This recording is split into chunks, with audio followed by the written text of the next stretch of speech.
ചാലക്കുടിയിൽ police jeep തല്ലിത്തകർത്ത കേസിൽ DYFI നേതാവിനെതിരെ KAAPA ചുമത്താൻ ഉത്തരവ്. ഡിവൈഎഫ്ഐ ബ്ലോക്ക് പ്രസിഡന്റ് നിതിൻ പുലനെ കാപ്പ ചുമത്തി 6 മാസത്തേക്ക് നാടുകടത്താൻ ഡിഐജിഎസ് അജിത ബീഗം ഉത്തരവിട്ടു. കേസിൽ അറസ്റ്റിലായി 54 ദിവസത്തെ ജയിൽവാസത്തിന് ശേഷം ഫെബ്രുവരി 13-നാണ് നിതിന് തൃശൂർ സെഷൻസ് കോടതി ജാമ്യം അനുവദിച്ചത്.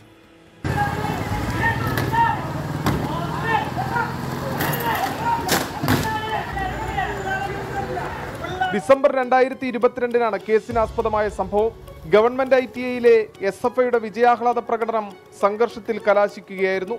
നിതിന്റെ നേതൃത്വത്തിൽ ഡിവൈഎഫ്ഐ SFI പ്രവർത്തകർ പോലീസ് ജീപ്പിന്റെ ബോണറ്റിന് മുകളിൽ കയറി jeep തകർത്തുവെന്നാണ് case.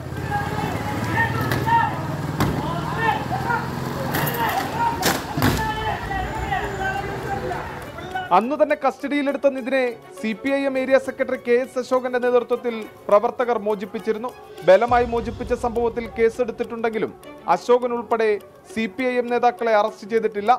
SI M Afsal അടക്കം 5 പോലീസുകാരുമായി ഓടിക്കൊണ്ടിരുന്ന ജീപ്പാണ് ആക്രമിച്ചത്. കസ്റ്റഡിയിൽ നിന്ന് രക്ഷപ്പെട്ട നിതിൻ പിറ്റേന്ന് ഒല്ലൂരിലെ സുഹൃത്തിന്റെ വീട്ടിൽ നിന്നുമാണ് പോലീസ് പിടിയിലായത്. വധശ്രമം, പൊതുമുതൽ നശിപ്പിക്കൽ, ഔദ്യോഗിക കൃത്യനിർവഹണം തടസ്സപ്പെടുത്തൽ എന്നീ വകുപ്പുകളാണ് നിതിനെതിരെ ചുമത്തിയിട്ടുള്ളത്. 24 തൃശൂർ.